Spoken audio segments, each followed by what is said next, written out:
Bonjour mes élèves.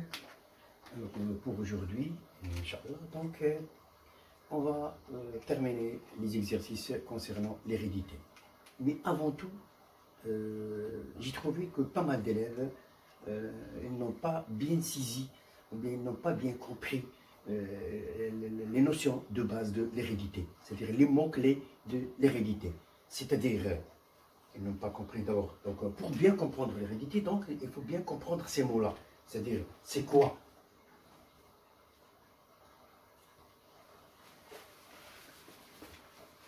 Donc, on doit comprendre c'est quoi chromosome,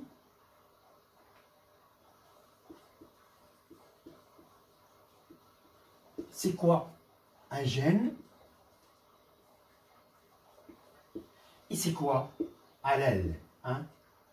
Allèle. Donc, il faut bien comprendre ces mots-là. Donc, d'abord, je vais vous expliquer, ici, c'est déjà expliqué, mais je vais refaire une autre explication. الكون إذا كانت باللغة العربية السبغيات جين المورثة أناليل يعني الحليل. Voilà. Donc, chromosome. Donc, vous savez bien que chaque cellule, je répète, chaque cellule est constituée d'une membrane cytoplasmique, d'un cytoplasme et d'un noyau. À l'intérieur du noyau existent 10 filaments. Je répète. Alors, ces filaments-là, on va les appeler chromosomes.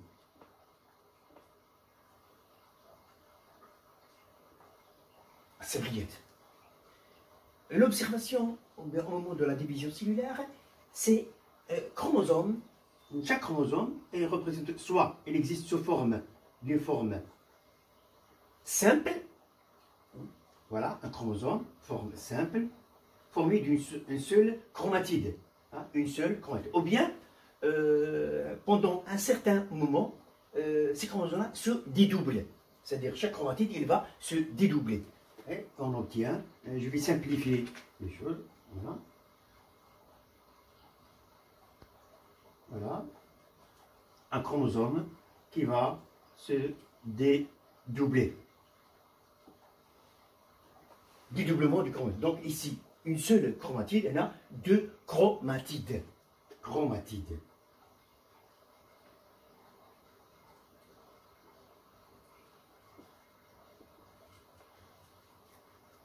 Alors, l'observation de ces chromosomes-là, donc la division, ou bien la répartition de ces chromosomes-là, nous donne ce qu'on appelle le karyotype. Et on a déjà parlé que ces chromosomes-là existent dans la cellule sous forme de paires de chromosomes homologues.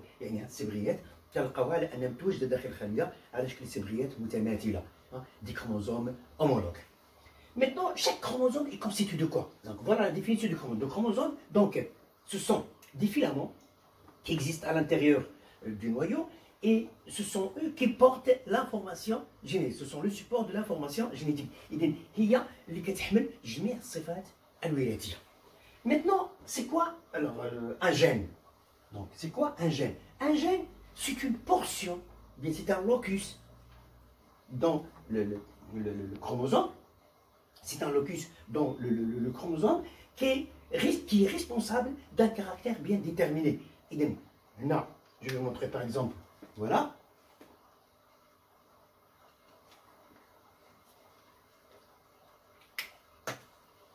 Donc voilà un gène par exemple, et voilà, ou bien je vais le répéter ici, voilà.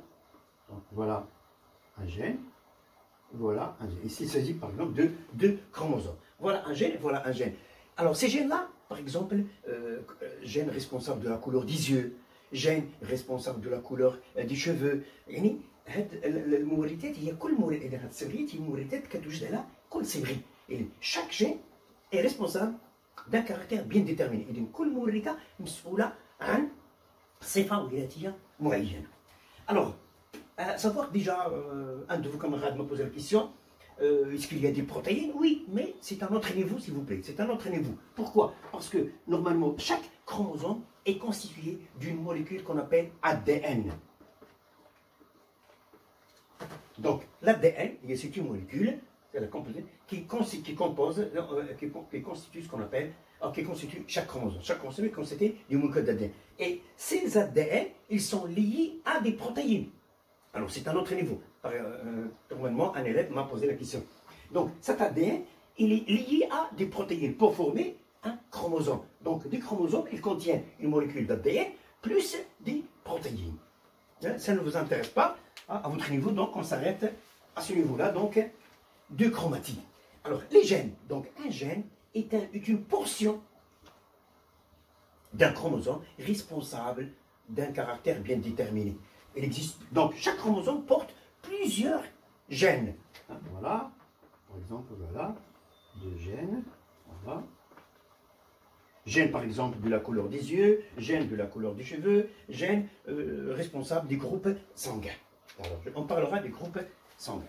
Donc voilà, vous avez bien compris c'est quoi un chromosome, hein, et c'est quoi gène. Gène est une portion. Maintenant, parlons à l'allèle. L'allèle. Alors, s'il vous plaît, pas mal d'élèves me posent la question, c'est quoi un allèle? Ils n'ont pas bien compris c'est quoi allèle. Alors, écoutez bien, s'il vous plaît. Donc, prenons par exemple l'exemple des groupes sanguins. Les groupes sanguins, on a déjà expliqué. Donc, il existe le groupe A, le groupe B et le groupe AB. Pourquoi? Donc, il existe trois allèles.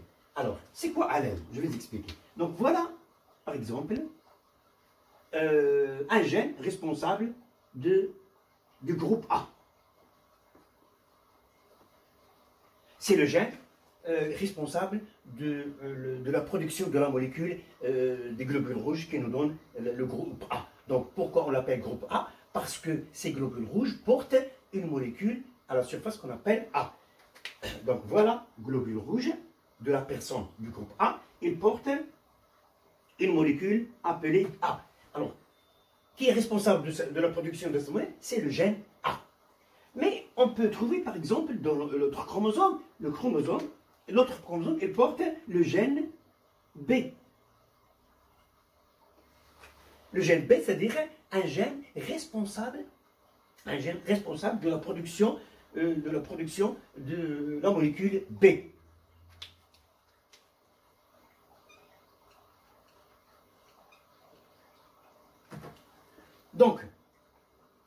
Donc, vous voyez ici, c'est le même gène. C'est le même gène responsable des groupes sanguins, de la détermination des groupes sanguins. Mais ce gène-là, il existe sous deux formes, hein, deux variations. Une forme qui nous donne A, la molécule A, et une forme qui nous donne la molécule B. Donc, le même gène, mais il est constitué de deux formes. Les deux formes, on les appelle allèles. Donc, les allèles, ce sont les différentes formes d'un gène. الحليلات هي مختلف الاشكال ديال واحد المورثه. Donc voilà un gène responsable du groupe sanguin, mais il existe sous deux formes. Pour les groupes sanguins, il existe un autre gène, c'est le gène O. C'est le gène O. Donc vous voyez, donc le gène des groupes sanguins, il existe sous forme de trois allèles. L'allèle A, l'allèle B, l'allèle O. Et alors ils sont tous appartiennent à un gène qui détermine les groupes sanguins. إذن مورثة كتوجد على ثلاثة ديال الأشكال. إذن هذيك الأشكال ديال نفس المورثة، الأشكال المختلفة ديال نفس المورثة اللي كتسمى لنا الحليلات. يمكن تكون الحليلات متشابهة. Alors peut-être les allèles, peut-être un allèle, peut-être deux types d'allèles égaux, identiques, et on peut avoir des allèles qui sont différents. يمكن تكون الحليلات متشابهة نلقاو AA أو تكون الحليلات مختلفة. Donc voilà, je répète, chromosomes, ce sont des filaments qui existent à l'intérieur du noyau. Ces chromosomes, ce sont eux qui portent l'information génétique, et chaque chromosome contient plusieurs gènes. Ces gènes-là, ce sont des portions du chromosome, et chaque gène est responsable d'un caractère bien déterminé. Et les différentes formes d'un gène, forment ce qu'on appelle les allèles. وعي إذن على أن السبغيات هي عبارة عن خيوط كتوجد داخل النواة، وهذه السبغيات كتحمل كتكون اول من الجزيئه ديال الدي ان مع بروتينات. اذا هاد الصبغيات كتحمل مورثات، عده مورثات، وهاد المورثات كيمكن تاخذ عده اشكال. مورثه وحده يمكن تكون على عده اشكال. هاد الاشكال ديال المورثه كتسمى الحليلات، سكون ابيل لي زالال. فوالا دونك maintenant on va passer à la correction de l'exercice grand 3.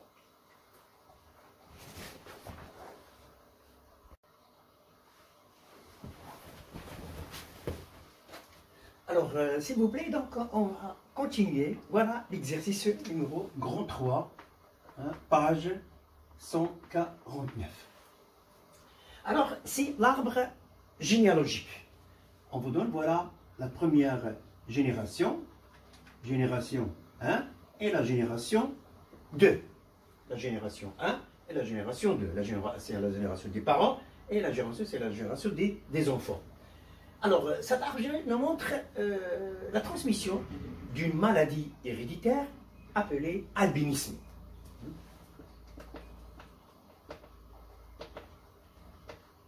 Alors, l'albinisme, c'est quoi l'albinisme? C'est une maladie héréditaire qui se caractérise par quoi? Par l'absence d'un pigment dans le sang qui nous donne la teinte, par exemple, de la peau, la teinte des cheveux, des poils. Il y a واحد المادة لا ميلانين، واحد الماده اللي كتعطي لون البشره ديال الجلد او لون الاشعار. اذا لا بيرسون qui ne possède pas ce pigment là, donc on constate que les poils, les cheveux, ils ont une couleur blanche, tout blanc. كيبان كله اللون ديالو ابيض. Donc voilà, c'est une maladie héréditaire. Alors on vous donne ici, voilà, la génération est considérée 1, 2, de 2 individus. La génération 2 est composée de 1, 2, 3, 4, 5 individus. 1, 2, 3, 4, 5 enfants. Donc, composé de 5 enfants. Vous voyez ici que 3 et 4, donc ici ça désigne un homme albinos et femme albinos. C'est-à-dire atteint de l'albinisme.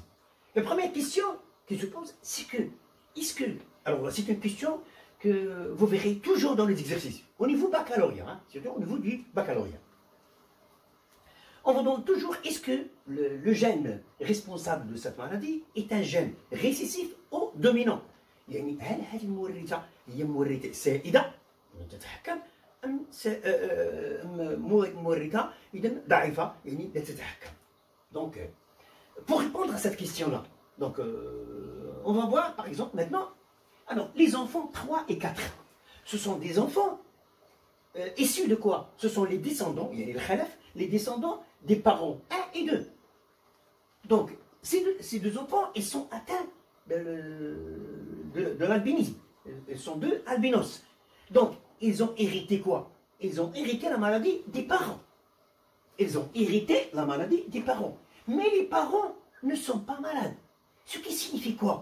Que les parents, ils portent ce gène-là, mais il est caché, il n'apparaît pas. Donc, que peut-on conclure? Que c'est un gène qui n'est pas dominant, qu'il est récessif. Alors, donc, lorsqu'il y a des enfants atteints par la maladie, et les parents ne sont pas atteints par la maladie, donc on parle de gène récessif. Si le gène est dominant, donc il doit apparaître chez les parents. Donc voilà le gène qui est. Donc la première question, j'ai répondu à la première question. Je vais vous donner la correction écrite. Donc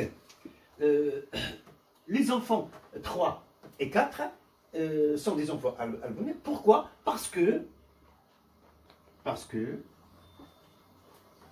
les parents ne sont pas albinos,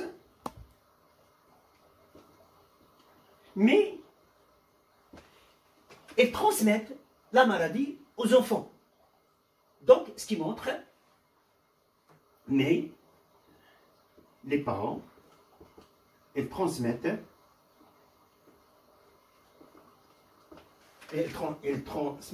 le gène, bien la maladie, on peut dire le gène responsable de l'albinos ou quoi? Aux enfants. Donc, il s'agit d'un caractère, ou bien d'un gène, d'un caractère, ou bien d'un gène non dominant. Il s'agit de gène récessif, on dit récessif égale non dominant. Je répète, donc, lorsque 10 enfants, il y a 10 enfants dans l'arbre généalogique, il y a 10 enfants qui sont atteints de la maladie, et les parents ne portent pas cette maladie, c'est que ce gène, elle est caché chez les parents, ce qui signifie qu'il est récessif, qu'il n'est pas dominant. Donc, voilà, maintenant on passe à la deuxième question. La deuxième question, déterminer les allèles portés respectivement pour les parents et 1 et 2 et les enfants 3 et 4. Donc on va déterminer les allèles, ou bien on dit aussi, on dit les allèles et on dit le génotype, c'est-à-dire quel est le genre de gène porté par, on parle de génotype et on dit aussi quels sont les allèles. Donc au second cycle, Inch'Allah, on va parler de génotype et de phénotype aussi. Le phénotype, c'est-à-dire, voilà, albinos, c'est-à-dire ce qui apparaît à l'extérieur, يعني الصفة الشكل الخارجي اللي كيظهر كنسميوه الصفة. إذا الشكل اللي كيبان من la personne albinos, donc la personne albinos apparaît qu'il est albinos, donc d'après la teinte du cheveu, on le connaît. Donc on parle du phénotype. Mais les gènes présents dans le noyau, on doit les déterminer à partir de l'arbre génétique. Donc le génotype ou bien le type d'allèle. Alors, on me demande I1. Donc I1, alors la fille 3, il a reçu un gène albino du père et elle a reçu un gène albino de la maman. Parce que pour que l'albinos apparaît, il faut qu'il existe les deux allèles portent le gène malade, le gène albinos. Donc on va alors il faut toujours donner des lettres à ce genre de maladie pour terminer l'exercice. Donc, pour bien expliquer bien l'exercice. Donc, supposons que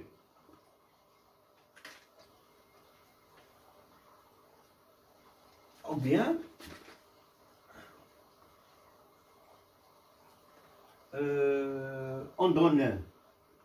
donne la lettre, par exemple, N, la lettre N pour le gène normal. Et la lettre petit m, malade. Hein, et la lettre petit m pour le gène albinos. Voilà. Donc, voilà. Donc, on donne, voilà, N pour désigner le gène normal. Et petit m pour désigner l'allèle qui est récessif, l'allèle albinos. Maintenant, le gène normal, hein, qui est dominant. Donc, pour I1, le père, donc 3, il a reçu un gène du père et il a reçu un gène albino de la maman. Donc, les deux parents portent ce gène-là. Donc, voilà, donc pour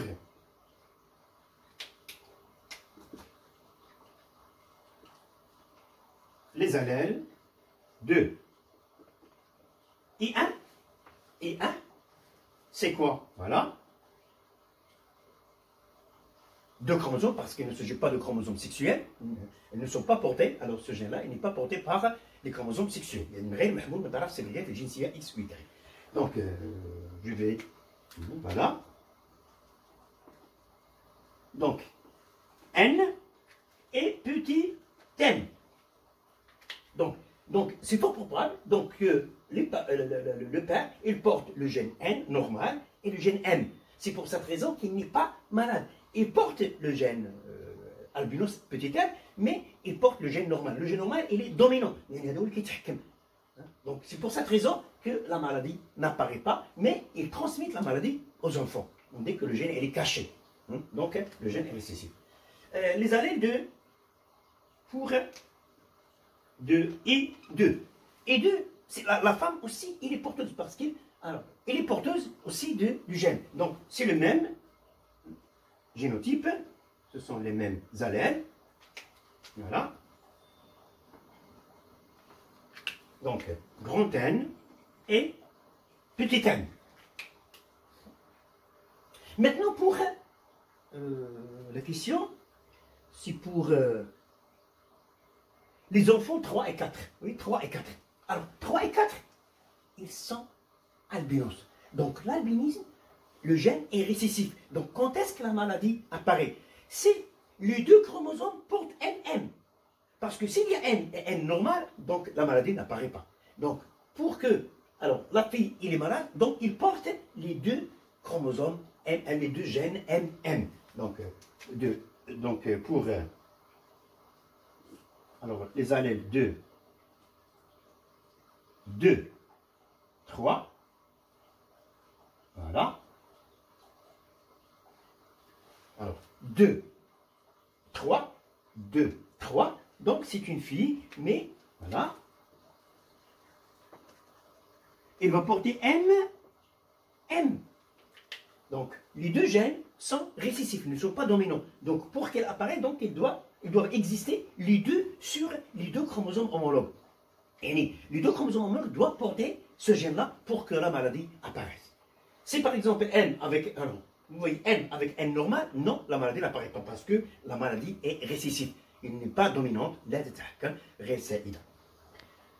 pour I4, la même chose. 1, 2, grand 2, 4, la même chose. C'est un garçon albinos, donc il a hérité des deux parents M, N. Donc il a hérité des deux parents M, N. Voilà la deuxième question.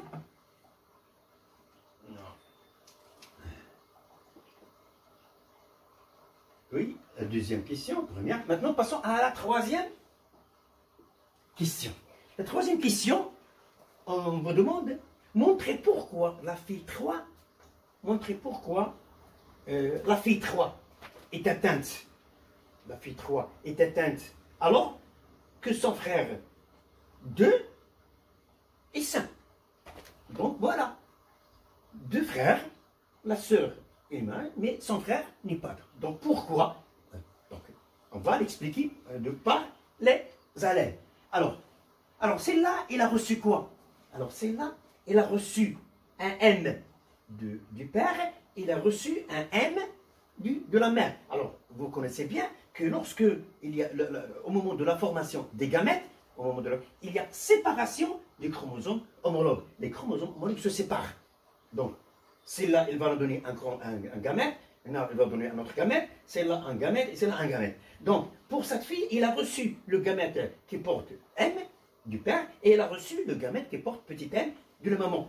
Mais pour 2,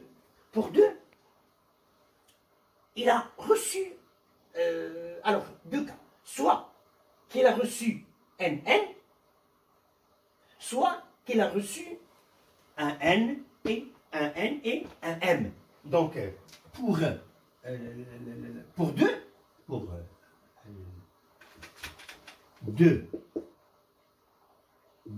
donc, deux probabilités, deux cas possibles. Deux cas possibles. Soit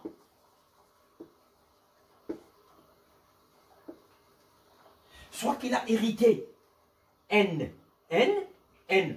du père et N. Donc, alors voilà, N, M. Soit il a hérité N. Voilà. Donc c'est normal, il n'est pas malade. Soit il va hériter N et petit m. Donc dans les deux cas, donc, son frère n'est pas atteint d'albinos parce qu'il porte les gènes probables, donc soit NN, soit NM. Donc NN c'est normal, pas d'albinos. NM, N c'est récessif, donc la maladie n'apparaît pas. Alors, J'espère que vous avez bien compris. Mais maintenant, je vais vous laisser à me refaire l'exercice grand 4. Et on va essayer de corriger tous ensemble.